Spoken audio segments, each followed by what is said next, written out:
In addition to thinking about, what you're going to talk about in your speeches, you also want to consider the way in which you're going to deliver the information.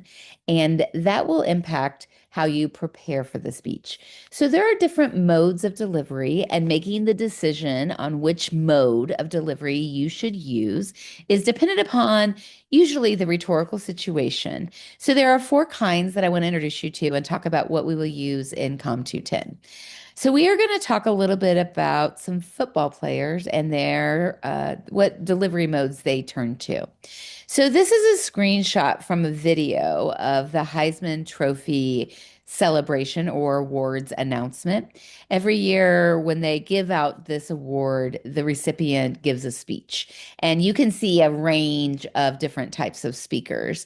And this speaker is Jaden Daniels, and this was the 2023 Heisman Award ceremony.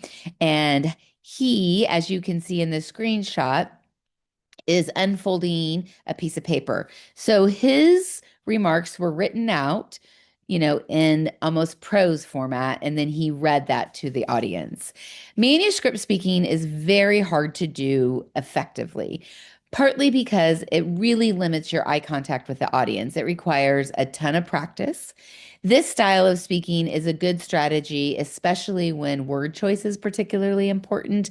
I always say things like if your company that you are in is in the middle of a crisis, some event happened, you would want to use manuscript speaking because you want to make sure that you get it all right for legal reasons. And so this is an example of manuscript speaking. Memorized speaking is what happened this year at the Heisman celebration. And as you can see, this is the IU football quarterback. And there's been so much conversation online about him as a speaker in a variety of ways. So, in fact, there was a lot of folks, who claimed that there had to be a teleprompter there, and there was not. What he did in the presentation is that he probably wrote it and then really memorized it and then delivered it from memory. You will do this in your toast speech in Com 210. We ask that you write it out and then we deliver it. Typically, this type of speaking is usually special occasion speaking and often very short speaking. Usually, we do not have speakers memorize long presentations because it would just be too much labor. So we will do memorized speaking in Com 210. The third kind is impromptu speaking. And so impromptu speaking is where you have limited time to gather your thoughts and then you go off the cuff. And so a lot of right after, a football game, when you maybe win, let's say the national tournament, you would probably be asked some questions on the sideline, and then you might do an impromptu speaking. I really enjoy a lot of your impromptu speeches in this class. I think you have a lot of personality. Obviously, the downside of impromptu speaking is you might say something that you didn't intend to say. Here is an example.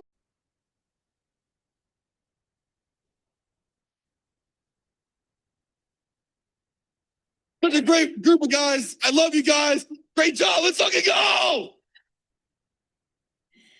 So this also created a lot of chatter online because he used a piece of profanity, which is not as common, as you can see. And then he made a comment on it, at after the game when reporters asked him, a little bit about that situation.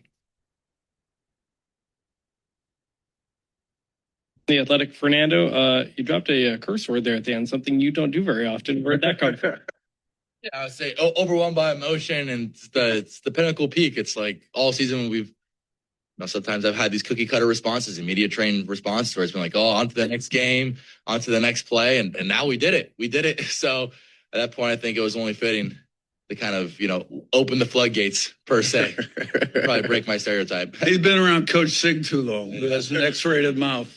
Well, So I think that's a good example. Like in impromptu speaking, it is sometimes a little bit dangerous because you sometimes are perceived as more authentic when you're speaking off the cuff.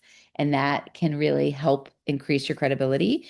But it can also sometimes, because you are being 100% authentic, sometimes it can also lead to, situations that maybe you didn't like. I think that this was a good example. And I like how he talked about how he's media trained, because I think part of the reason why there's so much talk about Fernando is because he has had some training and he engages in what is extemporaneous speaking, which is that often he has some notes and he speaks from preparedness. So he already knows what he's going to say at certain questions throughout the season. And we will do most of our presentations in this class are extemporaneous in nature. So you will have some note cards that you will use, and you will use those note cards in your presentation. But you're not gonna like write it all out word for word and memorize it. You're not gonna read from us in the manuscript. Um, Three of the speeches is you're going to write down key ideas. You're going to have an idea of what it is that you want to cover. And as you practice it, it will come out a little bit different each time. But as you practice it, you will naturally refine it so that it sounds natural.